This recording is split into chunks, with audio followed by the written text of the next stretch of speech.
Ya, wanita yang banyak melahirkan teman-teman adalah wanita yang paling sehat. Resep akhwati dari sana, kalau mau sehat banyak melahirkan. Takut dia punya anak banyak. Padahal Rasul Sallallahu Alaihi Wasallam menyuruh kita untuk memiliki banyak anak. Nabi Sallallahu Alaihi Wasallam mengatakan, tazawwaju al-waluda al-wadud, fa inni mukathirun bikumul umam. Hendaklah kalian menikah dengan wanita yang penyayang dan juga banyak anaknya. Hati dengan waswas syaitan. Perempuan itu makin sering melahirkan, makin sehat. Ini banyak orang tidak paham. Makna hadis Nabi SAW, wanita ahli surga ada 4. Di antaranya wanita yang banyak melahirkan. Ternyata perawat mengandung itu sudah jihad. Jika wafat dalam proses saya melahirkan atau sedang mengandung itu syahid. Itu jelas nggak ada perbedaan pendapat. Anak-anak yang hari ini ditugaskan kepada para ibu itu tugas pertama lahirkan anak sebanyak-banyaknya. Dan Allah SWT dia melahirkan, setiap melahirkan pahalanya seperti pahala jihad gitu kan. Karena kalau dia mati syahid kan gitu pada saat dia meninggal dalam keadaan melahirkan. Shalom sahabat yang dikasihi Tuhan Yesus, puji Tuhan kita bertemu kembali dalam kasih-Nya. Ya, mungkin kita sering ya mendengar ada pepatah berkata, banyak anak, banyak rezeki. Tetapi pepatah itu jarang digunakan untuk kepentingan agama sahabat ya. Nah, ada beberapa suku memang memiliki pepatah, banyak anak, banyak rezeki. Nah, tetapi kita kali ini akan melihat sebuah video di mana di dalam video ini beberapa ulama berkata banyak melahirkan atau banyak anak itu adalah ibadah, merupakan jihad. Nah, dan banyaklah pahalanya kalau seorang wanita melahirkan terus, melahirkan lagi, melahirkan banyak anaknya sahabat. Dan dia adalah seorang muslimah yang auto masuk surga kalau saat berjihad melahirkan itu dia tiba-tiba meninggoy gitu saudara. Nah, pernyataan video-video seperti ini sebenarnya sangat banyak sekali dinyatakan oleh para ulama-ulama ya. Mungkin kalau kita ketik, kita cari di beberapa media sosial khususnya YouTube, itu ketik saja banyak anak adalah ibadah atau jihad, itu banyak sekali pernyataan ulama sahabat. Tetapi kali ini kita akan melihat hanya beberapa cuplikan video saja ya. Wanita yang banyak melahirkan teman-teman adalah wanita yang paling sehat. Resep akhwati dari sana, kalau mau sehat banyak melahirkan. Takut dia punya anak banyak. Padahal Rasul Sallallahu Alaihi Wasallam menyuruh kita untuk memiliki banyak anak. Ada sebuah pamflet di Kediri apa di Madiun ya, karena dikirimin itu di pinggir jalan, tulisannya banyak anak banyak masalah. Ini bertentangan dengan syariat Islam. Bertentangan dengan syariat Islam. Nabi SAW mengatakan tazawwajul walud al-wadud al-a'ud. Kalian nikahilah wanita-wanita yang penyuh, yang subur, yang pengasih dan cepat kembali kepada suaminya. Al-walud. Seorang sahabat pernah ingin menikahi wanita yang mandul, kata Nabi, "Enggak boleh, jangan. Kau nikahin yang subur-subur." Kenapa? Karena aku akan berbangga-banggaan dengan banyaknya umatku. Ketika seorang menikah, niatnya ingin punya anak. Ya Allah, insya Allah punya anak 12. Antum niat. Karena Nabi SAW ingin punya anak, tapi semua takdir Allah SWT. Nabi sendiri nggak banyak anak. Beliau punya 4 anak perempuan dan anak laki-lakinya mati semua ketika masih bayi. Itu Nabi kita SAW. Kau perbanyak. Jangan dikatakan banyak anak banyak masalah, salah. Banyak anak banyak rezeki, betul. Sampai kapan? Sampai hari ini. Mereka bicara anak banyak, aduh susah merawatnya, susah mendidiknya. Enggak. Yang susah itu yang dibikin sama kita susah. Yang mudah itu yang Allah mudahkan jamaah. Maka silakan antum punya aset anak, terserah. Kita berusaha, Allah yang menentukan. Kalau kita bicara ustaz didik sekarang ini berat. Baik, kau punya anak 10, 5 jadi preman, 5 jadi ustaz. Mending apa enggak? Mending alhamdulillah. Ada 5 yang mendoakan engkau. Tapi punya anak 3. Punya anak 3, 2 preman, 1 ustaz. Yang mendoakan berapa? Cuma 1.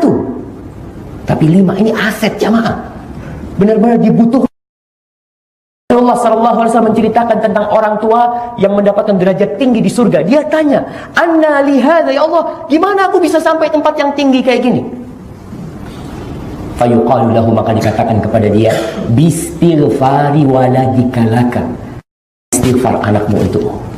Anakmu terus mengatakan Rabbighfirli wa liwalidayya warhamhuma kama rabbayani shaghira. Terus beristighfar buat orang tua. Ketika seorang ibu dia takut hamil Ustaz, karena trauma mungkin disesar, kemudian takut akan masa depan anak-anaknya, apakah dia telah bersuuzon kepada Allah? Ya. Apakah seseorang wanita apabila dia takut hamil dan alasannya adalah karena khawatir dengan masa depan anak-anaknya, ini adalah sesuatu yang dilarang di dalam agama Islam dan termasuk suudzon kepada Allah. Nabi SAW mengatakan, tazawwaju al-waluda al-wadud, fa inni mukatsirun bikumul umam. Hendaklah kalian menikah dengan wanita yang penyayang dan juga banyak anaknya. Itu yang diperkirakan banyak anaknya, karena dia dari keturunan yang banyak anaknya misalnya. Karena sesungguhnya aku akan membanggakan kalian di hari kiamat. Ini adalah dorongan dari Nabi SAW supaya kita memperbanyak anak. Karena Nabi SAW akan membanggakan. Dan ucapan beliau, aku akan membanggakan kalian, yaitu membanggakan kalian sebagai kaum muslimin. Isyarat bahwasanya selain kita memiliki banyak anak, maka kita harus mendidik mereka di atas Islam, di atas syariat. Karena tentunya bukan hanya sekedar ya kita atau Nabi SAW membanggakan banyak, tapi juga ketaatannya kepada Allah, kualitasnya kepada kualitas ibadahnya kepada Allah SWT. Sehingga banyaknya anak ini diiringi dengan tarbiyah, diiringi dengan pendidikan agama yang baik, bukan hanya sekedar banyak anak saja, tapi menyanyiakan di dalam masalah tarbiyah. Nah, di sini perlu kesungguhan orang tua. Yang kesungguhan orang tua dalam mentarbiyah anaknya. Harus ada di sana niat, harus ada di sana ilmu, karena tarbiyah, mendidik anak dalam agama ini perlu ilmu dan sangat membutuhkan yang namanya ilmu agama. Ini pelajaran ibu-ibu sekalian, hati-hati dengan waswas syaitan. Perempuan itu makin sering melahirkan, makin sehat. Ini banyak orang tidak paham. Makna hadis Nabi SAW, wanita ahli surga ada 4, di antaranya wanita yang banyak melahirkan. Ternyata di sini Allah Subhanahu Wa Taala, kata para ulama hikmahnya, kenapa membuat wanita melahirkan susah, 9 bulan hamil, harus begini, letih, melahirkan, merasakan ada sedikit sakit. Tapi Allah hubungkan dengan apa? Pahalanya sama dengan pahala jihad. Kalau dia meninggal pada saat melahirkan, termasuk dalam masa nifas, mati syahid. Jadi ibu di rumah jihad bu, pada anak, perawat, mengandung itu sudah jihad. Kalau wafat dalam proses saya melahirkan atau sedang mengandung itu syahid. Itu jelas nggak ada perbedaan pendapat. Anak-anak yang sekolah niatkan ibadah bu pak.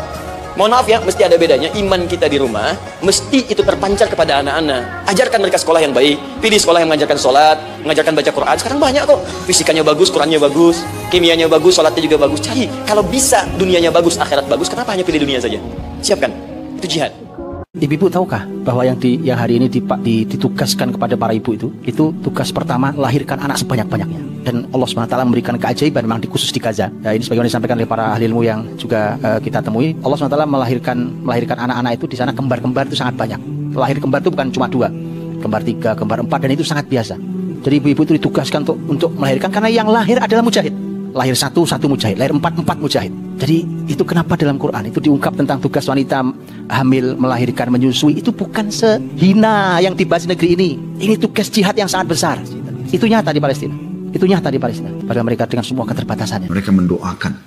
Cukup dia melahirkan, setiap melahirkan pahalanya seperti pahala jihad gitu kan. Karena kalau dia mati syahid kan gitu pada saat dia meninggal dalam keadaan melahirkan. Maka selain daripada itu juga pahala besar, juga anak-anaknya bisa berbakti sama dia. Ya. Setelah meninggal pun seperti itu, tetap akan berbakti dengan mendoakan dan seterusnya. Jadi banyak sekali manfaatnya anak-anak itu.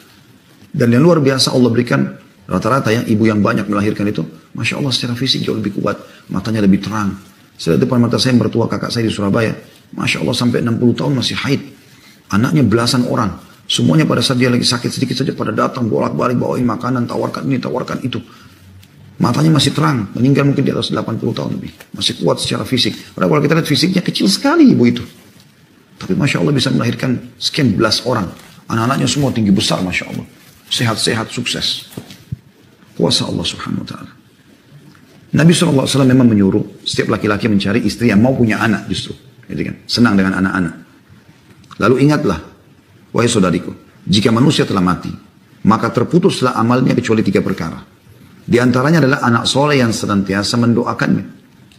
Jika engkau memiliki sejumlah anak dan berusaha untuk mendidik dan mengajarkannya tentang agama Islam, maka engkau akan memetik itu sahabat yang terkasih dalam nama Tuhan ini di masa ketika Anda menonton video ini, tentu saja bertambah wawasan kita sahabat ya. Tetapi mari kita jaga komen kita sahabat ya. Jangan kita mengejek, hormatilah kepercayaan agama lain. Kalau memang itu kepercayaannya mau gimana sahabat ya, biarlah mereka jalankan. Nah, kenapa ini saya cuplik? Karena perlu juga wawasan, pengetahuan bagi kita untuk mengetahui hal seperti ini sahabat ya.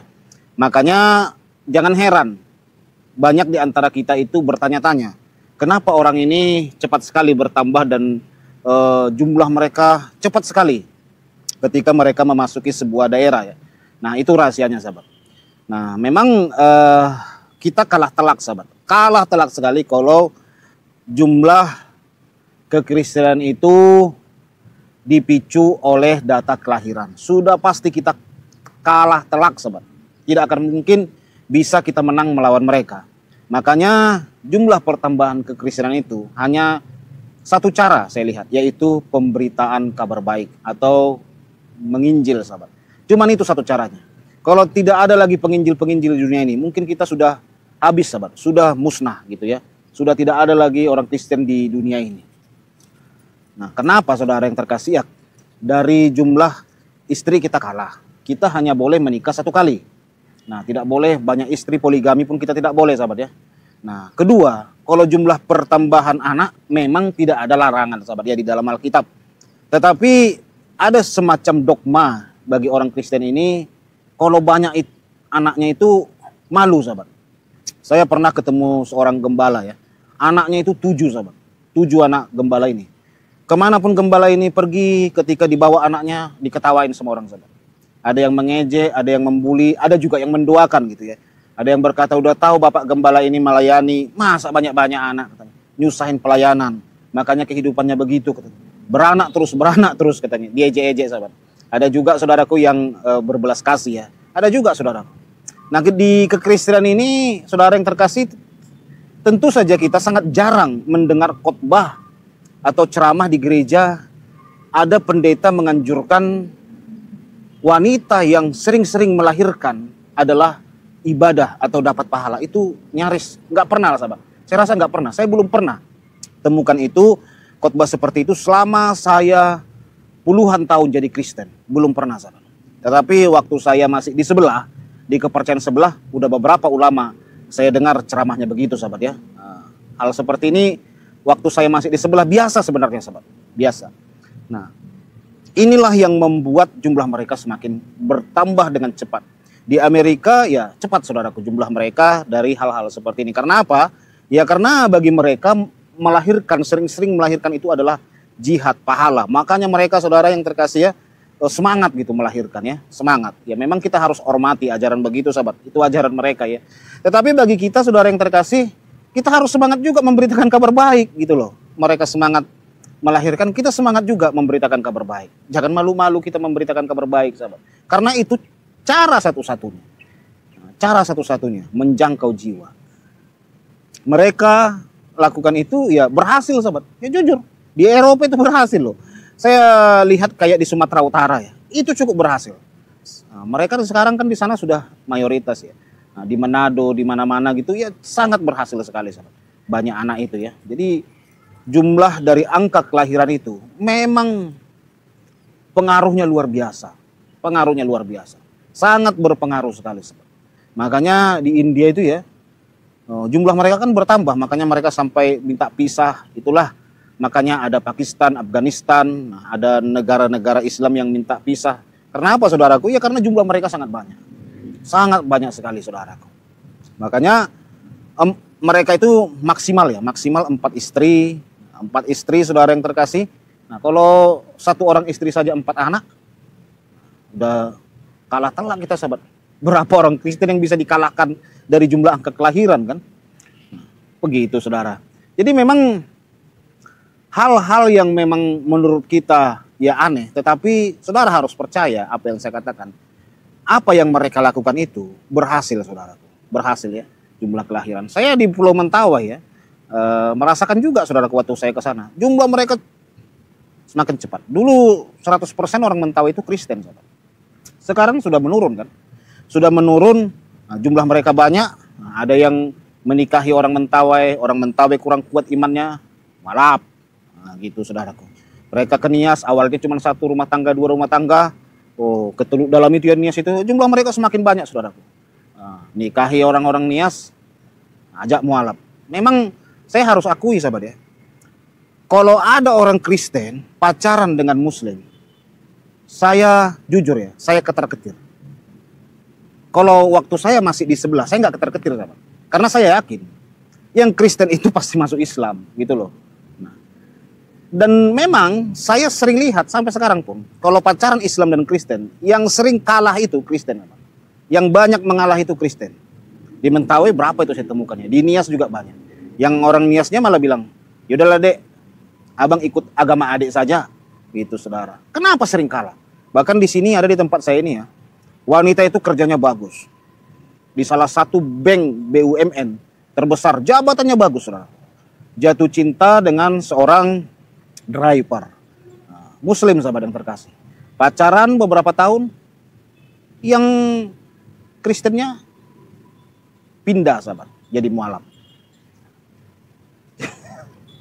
Nah coba kalau kita pikir ya, dari pendidikan wanita ini menang, dari pekerjaan wanita ini menang, dari ekonomi wanita ini menang, dari semuanya wanita ini menang. Hanya dari iman kalah dia sahabat. Sekarang dia sudah tinggal matanya saja nampak sahabat. Bayangin, kok bisa gitu ya. Saya pun heran. Ada beberapa di daerah saya ini juga begitu saudara. Merantau datang jauh-jauh dari Pulau Nias saudaraku. Pacaran dengan orang sini. Pindah agama. Ya memang jujur masih makan babi. Kebanyakan mualaf yang saya temukan ya. Ini yang saya temukan. Kebanyakan masih makan babi sahabat. Memang dibiarin saudaraku. Lambat laun gitu ya. Yang penting sudah syahadat dulu. Yang penting sudah sunat dulu gitu ya. Kalau masa makan babi itu saudaraku, masih banyak mereka. Masih makan babi. Yang penting bagi mereka ini kan jumlah sahabat ya. Karena kalau jumlah mereka banyak, mereka bisa mengatur negara ini. Karena apa? Ya, memilih presiden tentu saja pakai jumlah sahabat. Kalau memilih presiden, memilih DPR, wakil rakyat, memilih apapun itu pakai jumlah sahabat. Mayoritas minoritas. Kalau ada pun orang berkata tidak penting itu mayoritas minoritas. Itu kita berbicara jujur saudaraku ya. Itu karena kita berbicara karena kita mau adil.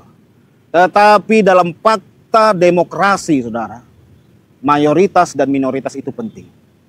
Saudara tidak akan bisa menang memilih pemimpin dari saudara seimanmu kalau saudara minoritas. Jujur saja saudaraku. Jadi memang jumlah itu penting. Makanya mereka getol kan di Amerika, di Eropa. Bagaimana jumlah mereka ini banyak. Supaya apa? Bisa menegakkan hukum syariah di Eropa, di Amerika. Sahabat. Kalau jumlah mereka banyak, ketika pemilihan presiden terjadi di sana, mereka bisa mendudukkan pemimpin mereka. Ketika mereka mendudukkan pemimpin mereka, pemimpin tersebut akan mengatur hukum-hukum sesuai dengan akidah agama mereka. Jadi jumlah itu penting sahabat. Makanya mereka selalu saudaraku ya, mengatakan ini jihad, ini jihad, ini jihad saudaraku. Ini pahala. Kalau lakukan ini pahala. Untuk apa mereka lakukan itu? Untuk menguntungkan kepercayaan mereka. Termasuk banyak melahirkan ini, banyak anak ini saudaraku, adalah pahala dan jihad. Jadi hal yang seperti ini tentu saja jarang kita dengar di pengkhotbah Kristen ya.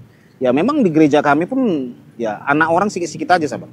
2, ada yang 1, ya, 3 paling banyak sahabat, sedikit saja, tidak banyak-banyak sahabat. Udah istrinya cuma 1, anak pun sedikit. Makanya kalau kita berlomba jumlah dengan angka kelahiran, kalah telak kita sahabat, kalah telak dimanapun. Nah itu saudara ya. Makanya puji Tuhan kalau kita lihat di dunia ini kekristenan masih nomor 1 terbanyak di dunia. Itu karena adanya penginjil-penginjil, pemberita kabar baik saudara, yang gigih melayani Tuhan ke pedalaman-pedalaman, ke pedesaan-pedesaan untuk menjangkau mereka. Makanya saudara yang terkasih, jangan pernah kendor, jangan pernah lemah kita. Firman Tuhan berkata dalam Roma 12, biarlah rohmu menyala-nyala dan layanilah Tuhan. Tuhan Yesus memberkati kita semua. Shalom.